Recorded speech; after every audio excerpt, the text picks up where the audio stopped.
Praise the Lord. ஆண்டவராகிய இயேசு கிறிஸ்துவின் நாமத்தினாலே இந்த நாளில் கர்த்தருடைய வார்த்தை அப்போஸ்தலர் 17ஆம் அதிகாரம் 30வது வசனத்தை நான் வாசிக்கிறேன்.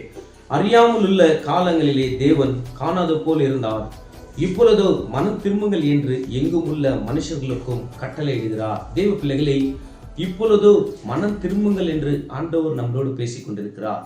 நம்ம ஆண்டவராக இயேசு கிறிஸ்து பண்ண முதல் பிரசங்கம் என்னவென்றால், மனம் திரும்புங்கள், பரலோக ராஜ்யம் சமீபமாக இருக்குது என்று தான் சொன்னார். நம்ம மனம் திரும்பாவிட்டால் தேவ பிரசன்னத்தை நம்ம உணர முடியாது. நம்ம எவ்வளவுதான் வேதத்தை வாசித்தாலும் வேதத்தில் இருக்கிற வார்த்தைகள் நம்மளுக்கு புரியாது. தேவ பிள்ளைகளை, நம்ம எந்த பாவத்தில் விழுந்திருக்கிறோம், எதுல மனம் திரும்ப வேண்டும் என்று நம்ம இதிலிருந்து நம்ம எப்படி வெளியே வர வேண்டும் என்று ஆண்டவர் நம்மளோடு பேசிக் கொண்டிருக்கிறார். மனம் திரும்பினால்தான் தேவனுடைய சத்தத்தை நம்ம அறிய முடியும், தேவனுடைய பிரசனத்தை நம்ம உணர முடியும், தேவனுடைய வார்த்தைகளை நம்ம புரிந்து கொள்ள முடியும். நம்ம மனம் திரும்பாத கடமையாக சபைக்கு போய் வந்து ஞாயிற்றுக்கிழமை கிறிஸ்துவ மாதிரி நம்ம இருக்கவே கூடாது. கர்த்தருடைய பிள்ளைகளே, நம்மளுடைய வாழ்க்கையிலே தேவனுடைய சத்தத்தை அறிகிற அறிவு நம்மளுக்கு இருக்க வேண்டும். தேவனுடைய பிரசனம் இல்லாவிட்டால் இந்த உலகத்தில் நம்ம ஜெயிக்கவே முடியாது.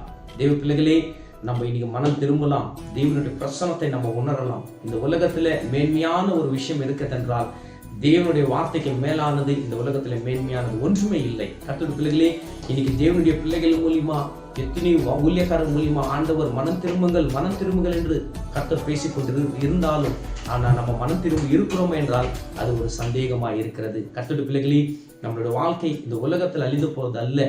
தேவனுக்காக வாழ்கிற பிள்ளைகளாக இருந்தால் நம்மளுக்காக தேவன் பரலோகத்தை ஆயத்தம் பண்ணியிருக்கிறார்.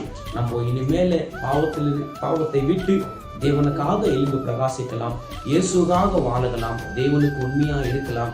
தேவன் நிச்சயமாகவே வார்த்தை மூலியமா உங்களோட பேசினான்னு நான் விசுவாசிக்கிறேன். கர்த்தர் தாமே உங்களை ஆசீர்வதிப்பாராக. ஆமென், ஆமென், ஆமென்.